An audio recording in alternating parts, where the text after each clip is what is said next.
There is a sound that field researchers describe with a consistency that has never been adequately explained. It begins typically in the late afternoon or early evening, in the kind of light that makes shadows long and the forest floor dark between the trees. A single sharp impact, wood against wood, hollow and resonant, carrying further through old-growth forest than the same sound should travel in open country. Then silence, long enough that you begin to wonder if you imagined it. And then another impact from a different direction, a different distance, a different angle. 3 knocks. Pause. 3 knocks. Pause. A response from a third direction. People who have spent serious time in wilderness areas, who know the sounds of woodpeckers and falling timber and wind-driven branches and every other mechanical explanation that the skeptical mind reaches for, consistently describe these impacts as different. Not wrong, exactly. Different, more deliberate, more structured, more clearly produced by something that is choosing to produce them rather than something that is simply moving through its environment. The tree knock phenomenon is one of the most reported and least discussed aspects of encounters with whatever lives in the deep forests of North America. It is less dramatic than a visual sighting. It is less physically compelling than a 17-inch footprint in soft soil. It does not film well. It is easy in the moment to attribute to known causes. And it is easy afterward to convince yourself you did. But it keeps appearing. In reports from researchers who spend extended time in the field, in witness accounts from hikers and hunters who had no prior knowledge of what the sound might mean, in the oral traditions of indigenous peoples across the continent, where it is described as a form of communication used by the forest beings to signal presence, establish territory, and, in some accounts, communicate specific information to others of their kind, and occasionally, apparently, to humans. This is the episode about what the knocks mean, about what the dark timber holds, about what happens when you knock back. The documentation of tree knock phenomena in the research literature begins seriously in the 1970s, when a loosely organized community of field researchers began applying more systematic methodology to the collection of encounter data across the Pacific Northwest, the Appalachians, and the Great Lakes region.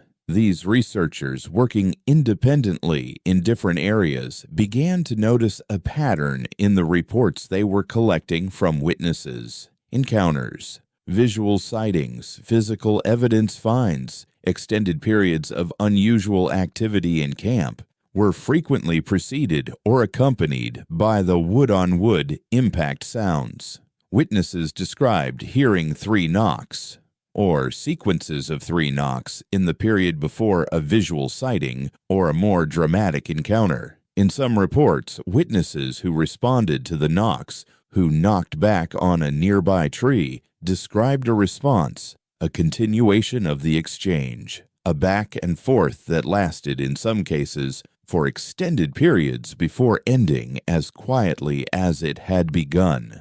Ron Moorhead, a hunter and outdoorsman who has spent decades recording audio in wilderness areas with documented encounter activity in the Sierra Nevada and Pacific Northwest, has produced some of the most extensive audio evidence of what field researchers call habituation, the development of a sustained, non-confrontational relationship between a human presence and whatever shares the territory. His recordings, made over multiple seasons in the same remote locations, include extended sequences of vocalizations and wood knocks that do not match any known animal and that appear to be organized in ways consistent with intentional communication. The sequences respond to changes in his camp activity. They intensify when he is more present and quiet, and decrease when he is more disruptive. They occur at consistent times of day and in consistent locations, suggesting territorial awareness and behavioral regularity. Moorhead does not claim to know what the recordings show in terms of species or origin. He claims to know what they do not show. They do not show known wildlife. They do not show human activity. They show something that is using sound in a structured, apparently intentional way in remote wilderness areas where no human population could account for the activity. The recordings exist. They are publicly available. The question of what produced them has not been answered. The behavioral pattern that field researchers have come to call wood knocking is not simply random impact against trees. When documented carefully over extended observation periods, it shows structural features that are very difficult to attribute to random or mechanical causes. The impacts come in specific numbers. 3 is the most commonly reported grouping, appearing across accounts from researchers and witnesses who have no knowledge of each other and no prior expectation of what they would hear. This cross-account consistency in the specific number of impacts is one of the details that separates the tree knock phenomenon from simple animal behavior. Animals do not knock on trees in groups of 3 because the number 3 has communicative significance to them. Whatever is producing these impacts appears to be using numerical grouping deliberately as a unit of signal rather than a byproduct of mechanical activity. The spatial distribution of the knocks changes in ways that suggest awareness and deliberate movement. A sequence from the north, then from the southeast, then from the west suggests not a single stationary animal, but either multiple individuals coordinating their positions or a single individual moving deliberately around a perimeter with a speed that implies significant physical capability. The pattern has been described by multiple experienced researchers as surrounding behavior, the knocks establishing and defining a space, making a point about what is inside that space and what is outside it. When witnesses are at the center of this surrounding pattern, the experience is one that several have described as being assessed, not threatened, assessed. The timing intervals are consistent within a given sequence. The pause between groups of knocks is too regular to be accidental, too variable to be mechanical. It is the pause of something that is waiting for a response before it continues.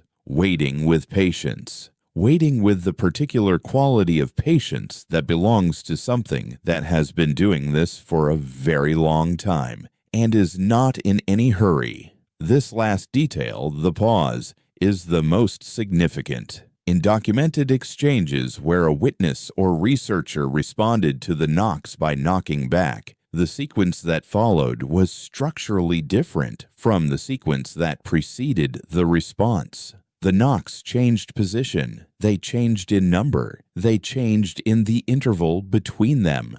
They responded, in short, to the response. This is not the behavior of a woodpecker. It is not the behavior of any known animal. It is the behavior of something engaged in intentional, responsive exchange with another entity. The witness accounts that involve extended knock exchanges are among the most compelling in the research literature, partly because of what they suggest about the nature of the communication and partly because of how they affect the witnesses afterward. A wildlife biologist working in the Pacific Northwest, whose name has been withheld because she is still employed by a government agency that she believes would penalize her professional reputation if she spoke publicly about the encounter, described an experience during a solo survey in a remote watershed that has remained with her for over a decade. She was camped alone several miles from the nearest trailhead, conducting a multi-day wildlife survey. She had been in the field for 2 days without incident. On the third evening, as she was preparing her camp for the night, she heard 3 sharp impacts from the trees to the north. She recognized the sound immediately. She had been briefed before her survey on the kinds of sounds that had been reported in the area. Tree knocks were on the list. She had been told, briefly and without elaboration, to note any unusual acoustic events. She stood still, waited. 30 seconds later, 3 more impacts. Same pattern, different direction, northeast now. She picked up a stick and struck the nearest tree 3 times. The response was immediate. 3 knocks, west, then a pause, then 3 knocks, south.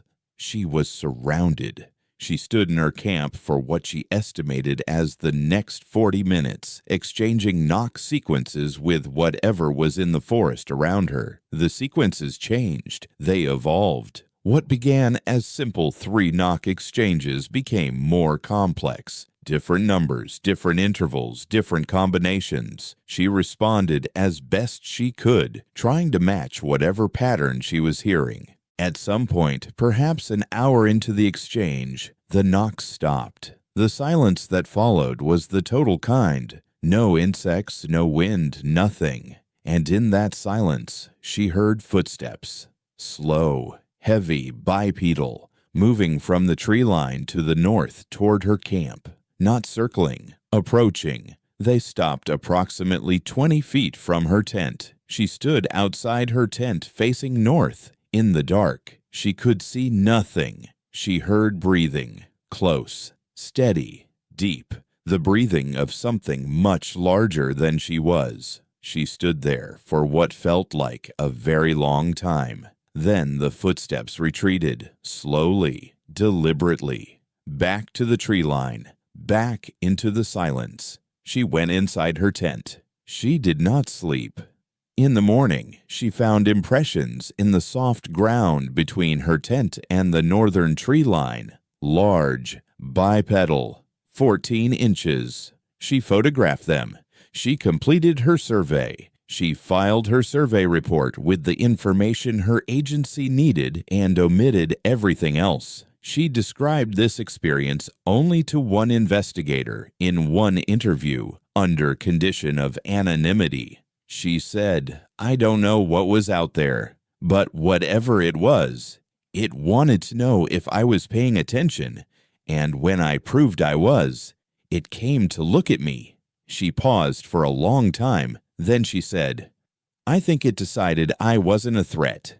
I think it decided I was something worth acknowledging, and then it left me alone. I'm not sure whether that was the outcome I should have hoped for, but it was the outcome I got." The acoustic characteristics of the tree knock phenomenon have been analyzed by several researchers with backgrounds in bioacoustics and audio engineering.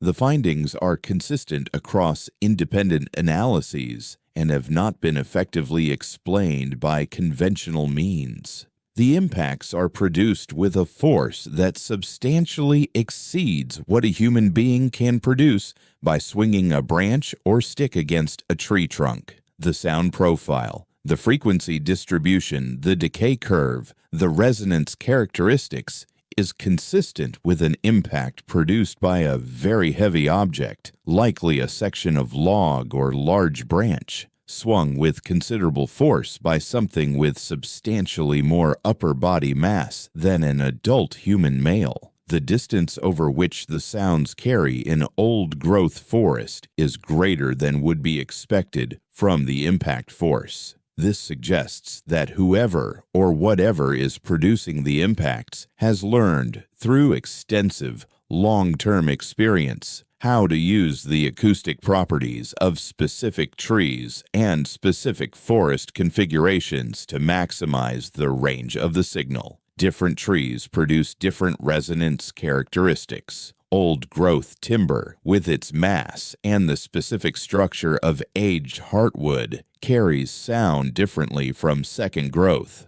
Whatever is choosing which trees to strike is choosing them with the kind of selectivity that implies prior knowledge of their acoustic properties. This is not the behavior of an animal striking trees randomly. It is the behavior of something that understands its environment well enough to use it strategically, something that has learned over time and repetition how sound moves through this specific kind of forest, something that applies that learned knowledge to the production of signals that can be heard at maximum range. The knowledge required to use acoustic properties of forest environments, this deliberately takes years to accumulate.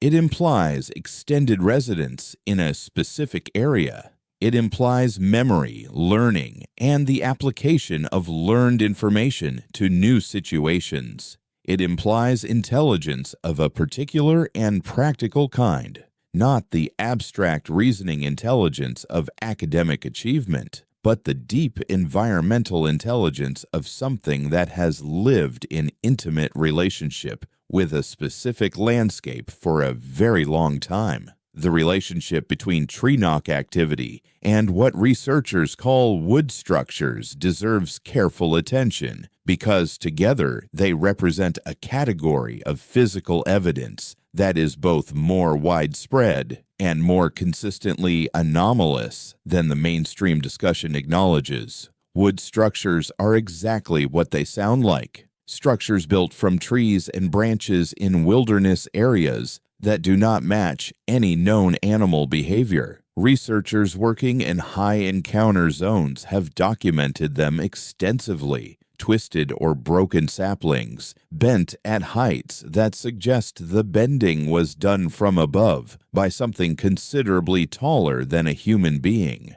Branches interlaced in patterns that appear deliberate, forming X shapes, arch shapes, teepee configurations, stacked arrangements of logs and branches that serve no obvious practical function by any known animal's behavioral standard. These structures are not nests. They are not feeding sign. They are not the random damage produced by wind, weather, or wildlife. They are produced by something applying a consistent structural vocabulary, a set of preferred forms, to whatever material is available in a given location. What that vocabulary means, researchers are honest about not fully understanding. The structures may serve territorial marking functions. They may serve communicative functions whose specific content is beyond our current ability to decode. They may serve purposes that have no human equivalent, expressions of a kind of relationship to the physical landscape that our frameworks simply do not have categories for. What is consistent is that the structures appear in areas with high encounter frequency. They appear repeatedly over time, as if the same or related individuals are returning to the same locations and continuing, modifying, or rebuilding what they have left there. This implies spatial memory, attachment to specific territories, and the sustained application of effort toward goals that are not immediately related to survival needs. The tree knocks and the wood structures together suggest a being that is not simply passing through the landscape, but living in it, organizing it, leaving marks that mean something to others of its kind and possibly to the human beings who occasionally enter its territory. The indigenous traditions would find this entirely consistent with what they have always known. The beings of the forest are not animals that happen to be large and bipedal. They are intelligent residents of a landscape they know intimately, expressing that knowledge through the landscape itself. The structures are their language written in wood. The knocks are their language carried through the air. What both are saying is the question we have not yet learned to ask properly. There is a researcher named Bob Gimlin who was present at the Patterson-Gimlin filming in 1967 and who has spent the decades since that encounter in close proximity to the research community that has grown up around this subject. He is not a theorist. He is not a writer or a public speaker in any significant commercial sense. He is a man who was in the forest on a specific afternoon in 1967 and who has never been entirely free of what he saw there. In one interview conducted in the early 2000s, Gimlin was asked about tree knock phenomena specifically, whether he had experienced them in the field, whether he thought they were real. He was quiet for a moment before answering. Then he said, "After what I saw at Bluff Creek,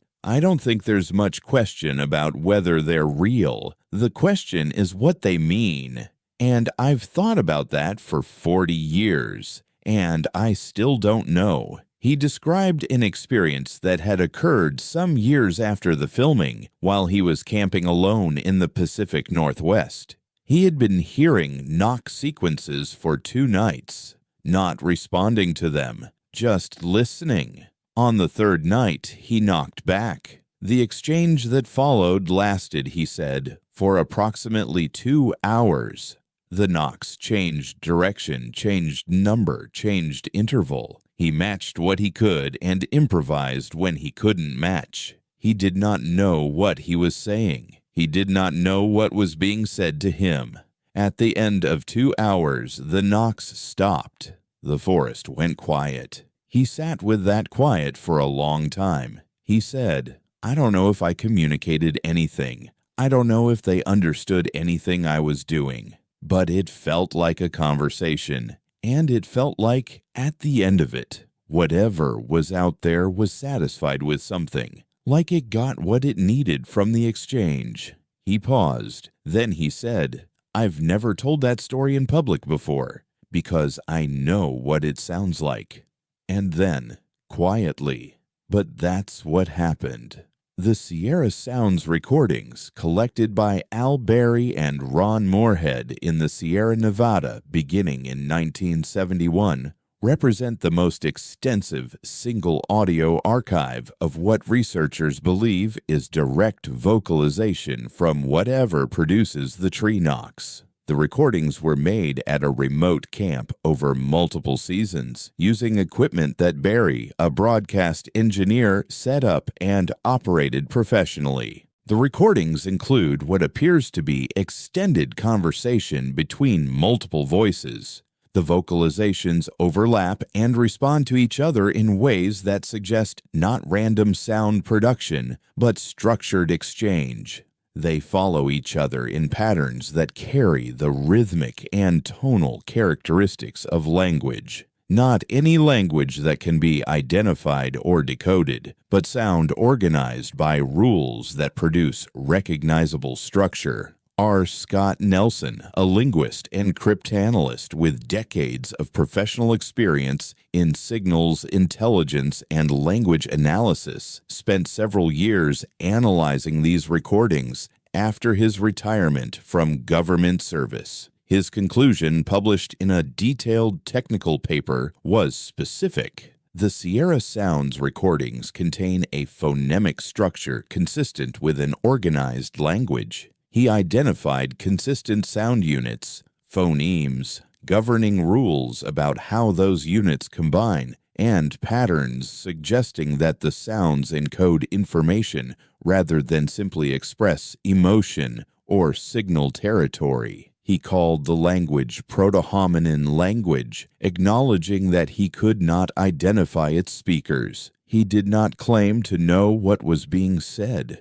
He claimed to know that something was being said, that the recordings contained organized, rule-governed, information-carrying vocalization that met the formal criteria for linguistic communication. His analysis has been disputed. The methodology for identifying language in an unknown vocalization system is genuinely difficult, and working from a single corpus without any translation key creates interpretive problems that any honest analyst acknowledges. His critics have argued that he is finding pattern in noise, the same cognitive bias that makes humans see faces in clouds. But the recordings themselves remain unexplained, and the question of what produced them, What was talking, in whatever language that was, in the Sierra Nevada in 1971 has not been answered. Something in those mountains was using organized sound in a way that human beings standing nearby recognized as communication.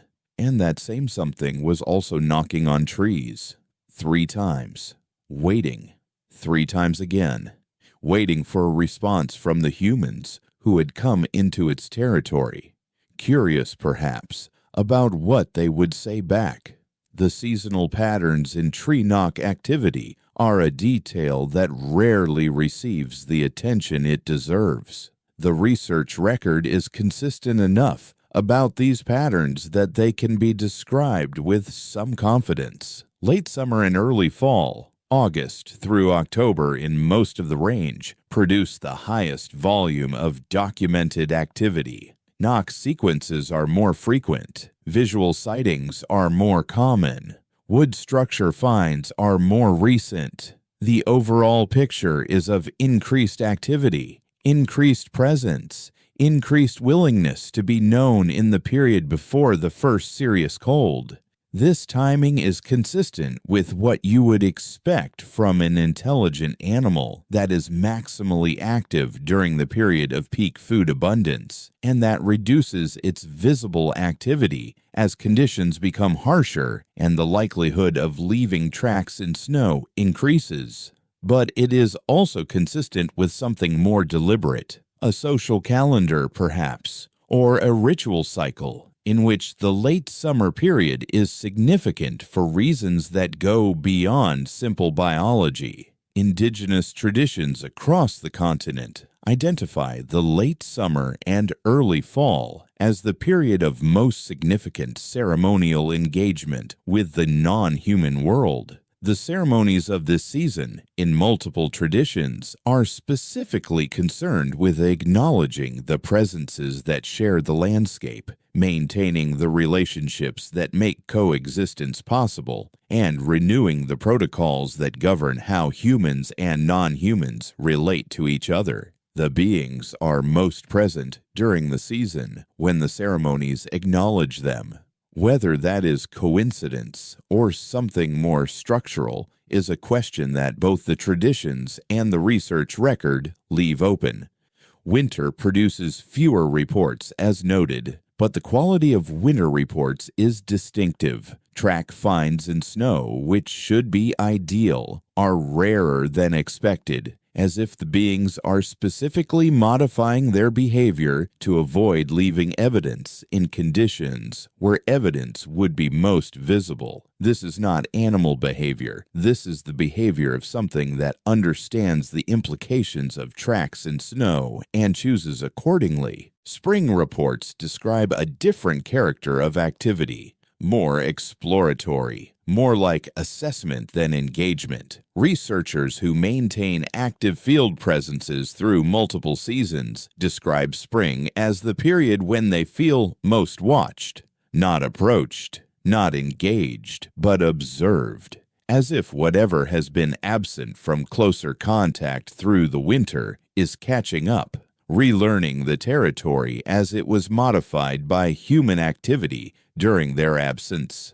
Deciding again what the human presence in their range means and how to relate to it. The beings are paying attention to us across the entire year. The form of their attention changes with the season.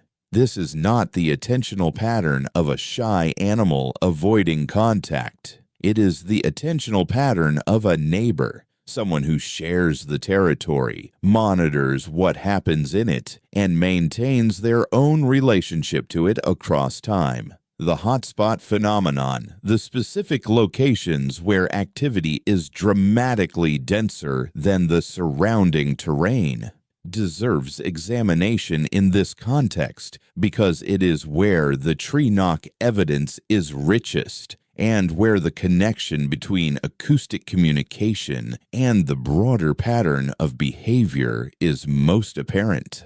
Hotspots are not randomly distributed. They have characteristics. Elevation transitions are consistent. Places where valley floors meet steep slopes, where open meadow meets dense timber. Water convergences appear repeatedly, the confluence of two streams, the outlet of a lake into a river, the boggy area where multiple water sources collect. Old-growth timber in the immediate vicinity seems to be a consistent feature, even where the surrounding landscape has been logged. What else hotspots have is harder to articulate. Researchers who have spent time in multiple hotspot locations describe a quality, a weight of presence, a density of attention that is consistent across locations that share nothing else in terms of region, climate, or specific terrain. The quality is felt before it is evidenced.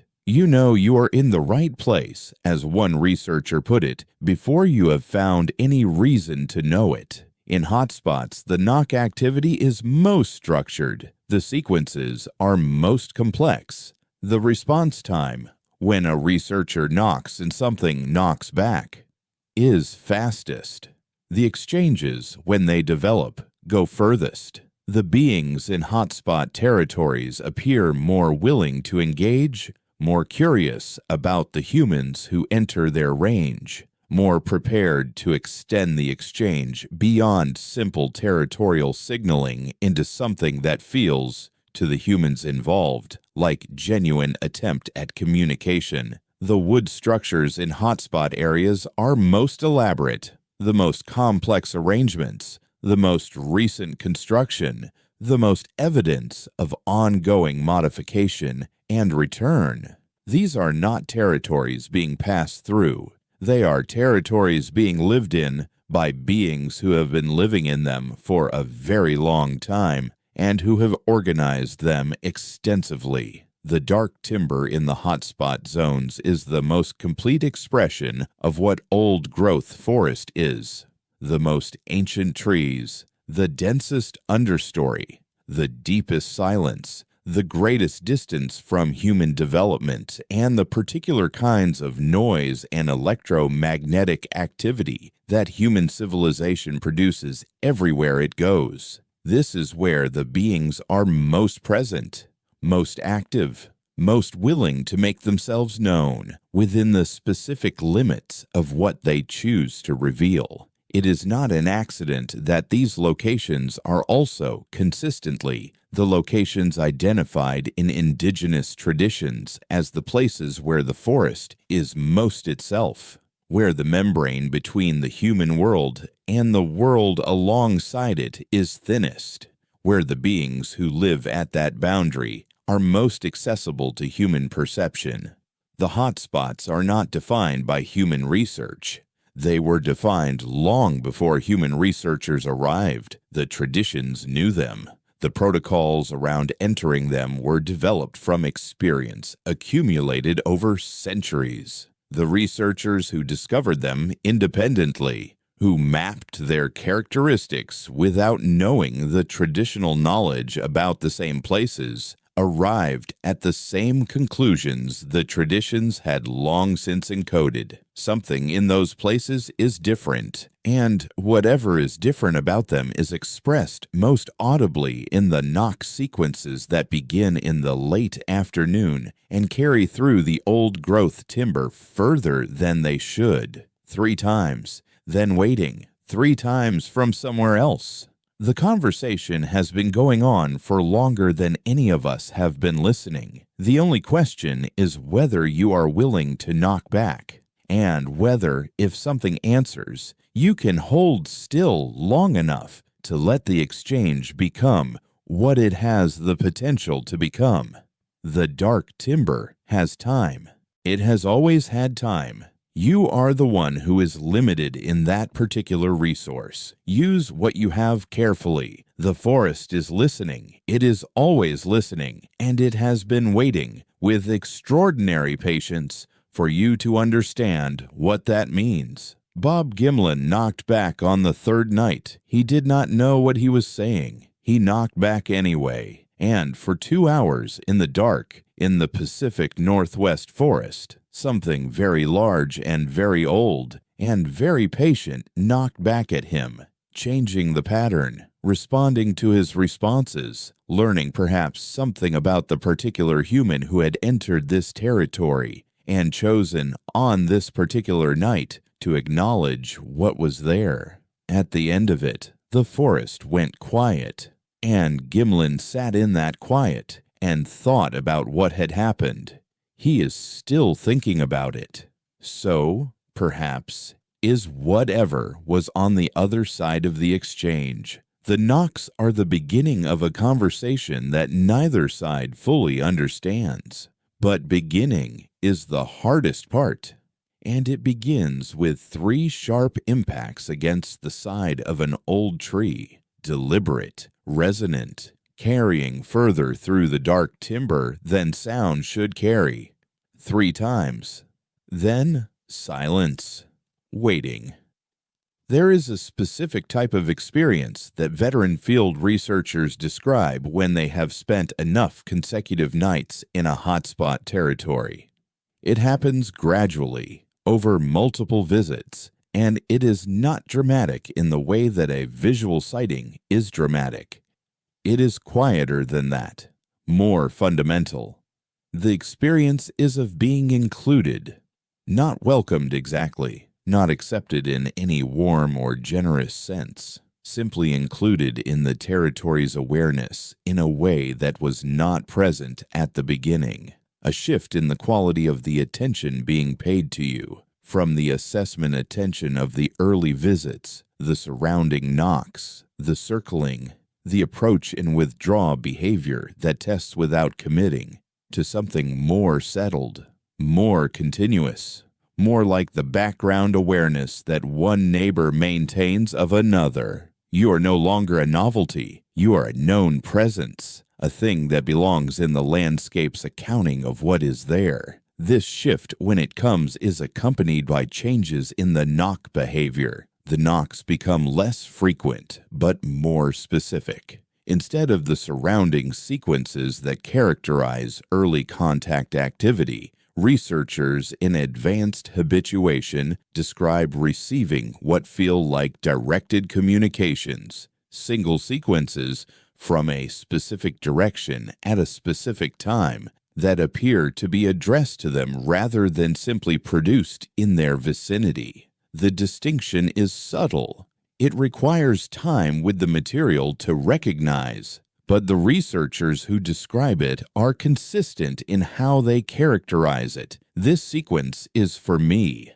This one is a message, not a territorial display, not a warning, something directed at the specific human who has been coming to this place and has proven through consistent and non-threatening behavior that they are worth communicating with. What the message says, none of them can tell you.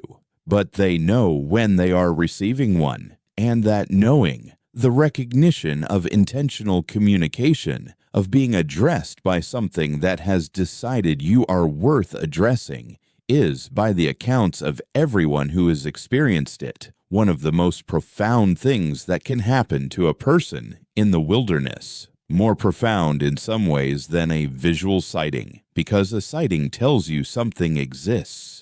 A directed communication tells you something knows you exist and considers it worth noting.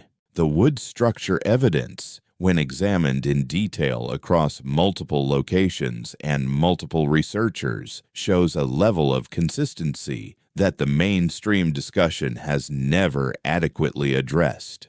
The specific forms that appear most often, the X structure, the arch or lean-to, the tripod, are not regionally specific. They appear in the Pacific Northwest and in the Appalachians and in the Great Lakes boreal forest and in the high desert Southwest. They appear in areas that have no documented connection to each other. They appear in the reports of researchers who were not aware of what had been documented elsewhere and who found, when they compared notes, that they had been photographing the same basic structural vocabulary in completely different parts of the continent.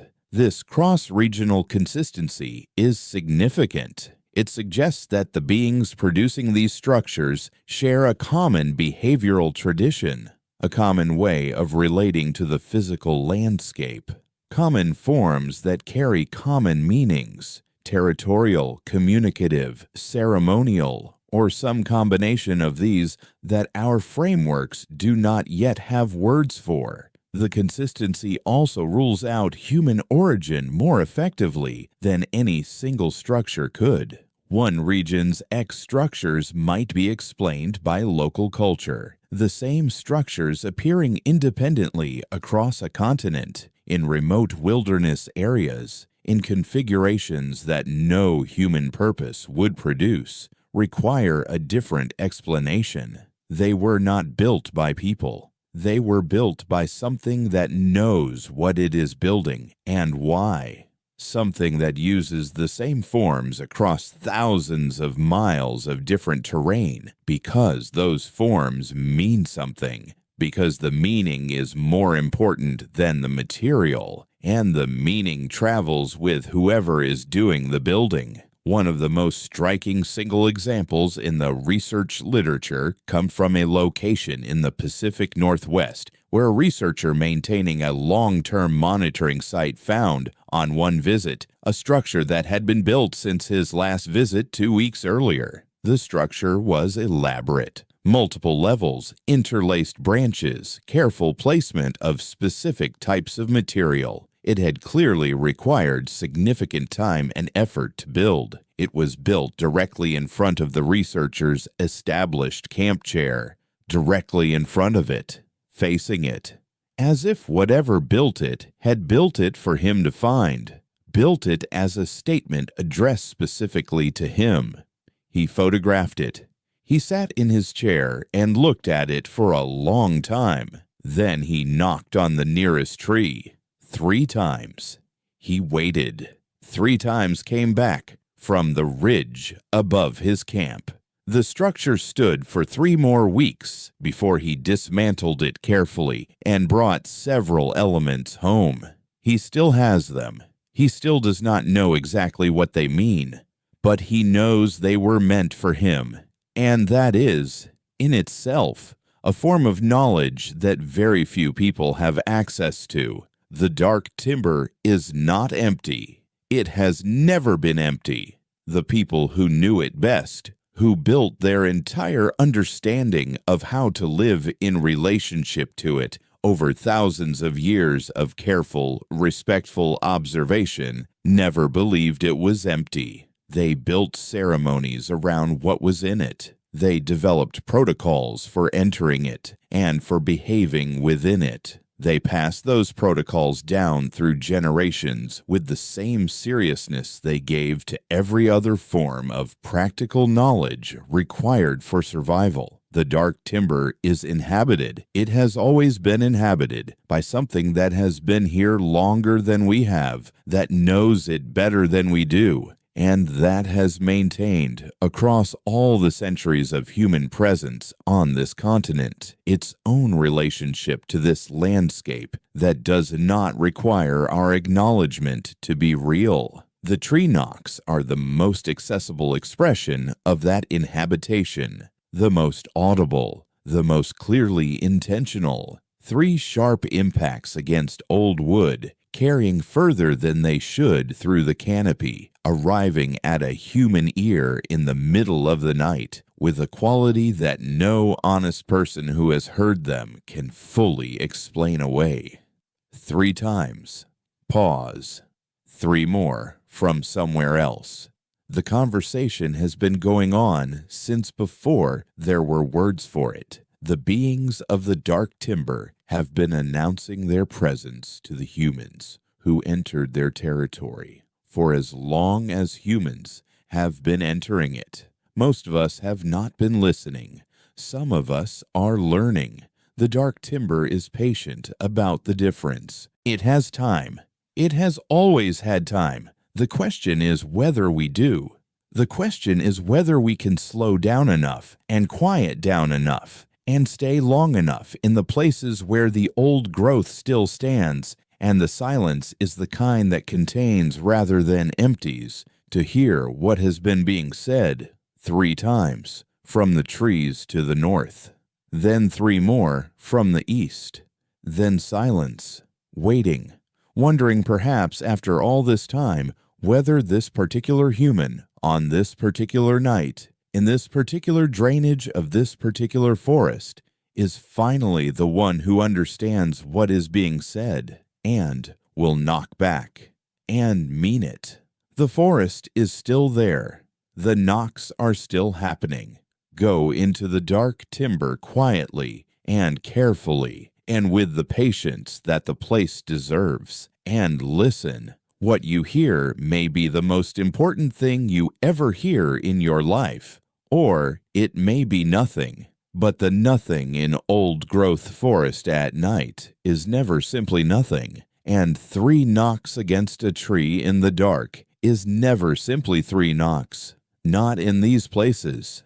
Not anymore. Not since you know what you know. There are accounts from the research literature that deserve more attention than they have received. Accounts that sit at the intersection of the tree knock phenomenon and the broader pattern of what the beings seem to want from their interactions with human beings. One of the most significant comes from a family in the Pacific Northwest who maintained a property adjacent to a wilderness area for 3 generations. The grandfather had first noticed the knocks in the 1950s. He had responded to them tentatively and had found over the years that doing so produced a kind of territorial peace. His property was never disturbed. His animals were never threatened. The knocks continued seasonally for decades.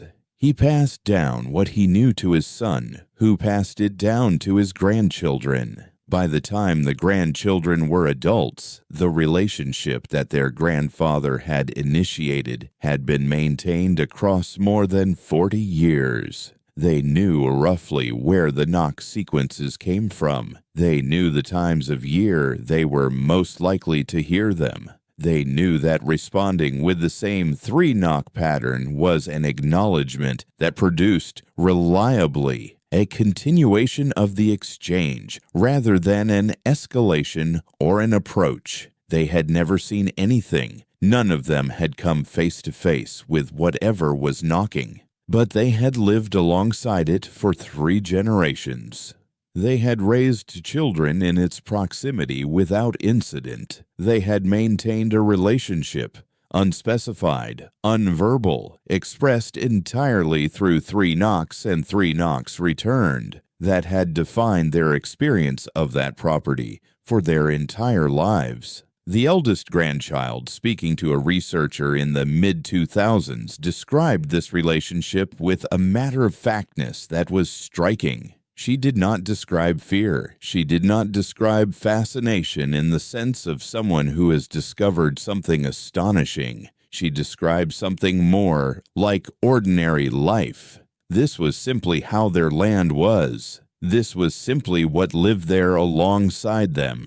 She said, "My grandfather always said, you knock back because it's polite. Whatever it is, it's letting you know it's there. The least you can do is let it know you heard." That phrase, "the least you can do is let it know you heard," carries a weight of ordinary decency that most of the more dramatic accounts in this field lack entirely. The beings knock. They announce their presence. They do not hide it from the people who live in their territory. Acknowledging it is, as the grandfather said, simply the polite thing to do.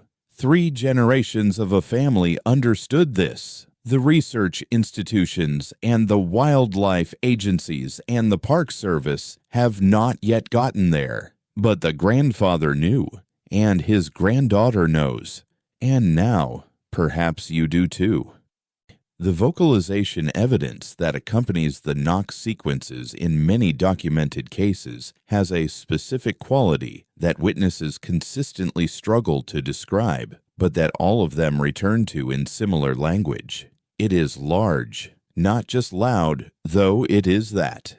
large in a way that seems to exceed the physical capacity of any known animal. The sound appears to come from something with a chest cavity and a respiratory system and a vocal apparatus that is substantially larger than any living primate other than the ones in these accounts. The frequency range is extraordinary, from infrasound at the low end, frequencies below the threshold of human hearing, felt as pressure in the chest and stomach, rather than heard as sound, to the high, sustained calls that some witnesses describe as sitting in the upper registers of what a human ear can process. The range implied by the full spectrum of documented vocalizations is wider than any single known primate species produces. This does not mean the sounds are made by multiple species. It may mean they are made by a single species with vocal capability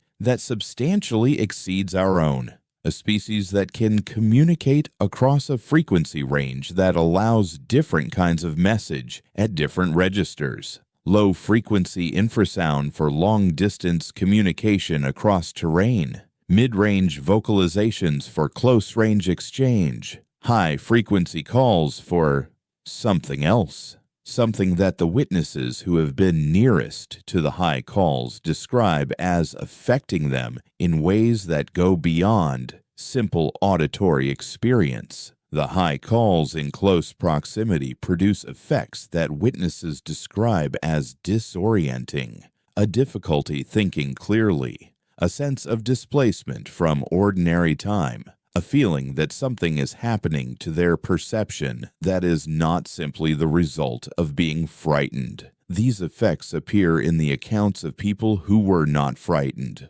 who describe the experience as awe rather than fear, who say consistently that whatever the high calls did to them, it did not feel like an attack. It felt like something being opened. What was being opened, they cannot say. The experience does not yield to language easily, but it leaves something behind, a quality of attention, a change in how the forest feels after you have been that close to whatever produces those sounds. The tree knocks are the beginning of the conversation. The vocalizations, when they come, are something deeper, something that works on you differently than sound normally works, and leaves you, in the end, with more questions than you had before, but questions of a different quality, questions that feel, if you sit with them long enough, like the beginning of something rather than the end, like the first 3 knocks carrying through the old growth, announcing that something is there, waiting to see if you are willing to acknowledge it and begin. There is a moment that every serious field researcher in this subject describes, usually only once, and usually only to people who will understand what they mean. It is the moment when the knocking stops being background, when it stops being something you are documenting from a professional distance and becomes something you are inside, something you are part of, when the exchange goes long enough and deep enough, and the forest around you is dark enough and quiet enough that the boundary between observer and observed stops being where you put it when you walked in. In that moment, the researcher becomes the subject. Whatever has been assessing them over the weeks and months of their field presence completes its assessment, makes a decision, and acts on it. The action is never the same twice. In some accounts, it is approach, footsteps coming toward camp, stopping at a specific distance, standing in the dark. In some, it is gift, objects placed at the camp's edge overnight, found in the morning in arrangements that could not be accidental. In some, it is simply an intensification of the exchange, the knocks becoming more frequent, more complex, more clearly responsive to everything the researcher has been doing. In all of them, it is the same fundamental thing. Recognition. You have been noticed, not as a threat, not as prey, not as a curiosity to be watched from safe distance, as a presence, A particular presence, this specific human with this specific way of moving through the territory, with this specific quality of attention and behavior, noticed as an individual by something that is capable of noticing individuals. This is what the knocks ultimately are about, not territory in the raw biological sense, not simple warning or threat assessment, something more like the acknowledgement that shapes the beginning of any relationship between intelligent beings. I am here. I know you are here. Are you paying attention? 3 knocks. Pause. Are you paying attention? The indigenous traditions built their entire relationship to these beings on the foundation of that question, of answering it correctly, of demonstrating over time through behavior rather than words that yes, they were paying attention, that they understood what shared this landscape with them, that they had protocols for the relationship, and they honored those protocols. The field researchers who have gone furthest in their understanding of these beings are the ones who arrived at the same answer, independently, without the traditions to guide them, who learned, through years of patient field presence, what the traditions had always known. Pay attention, knock back, mean it. The dark timber is not waiting for your belief. It does not need you to believe in what is there, for what is there to be real. It has been real for longer than your skepticism has existed. The dark timber is waiting for your attention, for your acknowledgement, for the simple, decent recognition that you are in a landscape that is shared, and that what you share it with has been here far longer than you have, and knows this place in ways you will spend a lifetime learning. 3 knocks. Pause. 3 more. The answer is simple. You knock back, and you mean it, and you wait, and you see what the forest has to say. It has been saying it for a very long time. Tonight, it is saying it again. In whatever forest is nearest to wherever you are, in the dark timber, where the old trees are, where the silence holds what most people are too busy to hear. 3 times, just 3 times. Carrying further than they should, into the night, into you. Are you paying attention? The documentation of gifting behavior in advanced habituation relationships is one of the most quietly remarkable bodies of evidence in this entire field. Gifting, the placement of objects at camp edges, on stumps, in specific locations that researchers use regularly, occurs in the context of extended, sustained, non-threatening field presence over months. It does not happen on first visits. It does not happen in areas of high human traffic. It happens in the deep places, after long periods of patient presence, when something in the territory has decided that this particular human is worth engaging at a different level than simple observation. The objects placed are almost always natural materials, stones of unusual color or shape, specific feathers, particular arrangements of plant material, occasionally bones, occasionally pieces of wood, shaped or marked in ways that do not match random natural processes. What distinguishes these placements from random deposits is their specificity.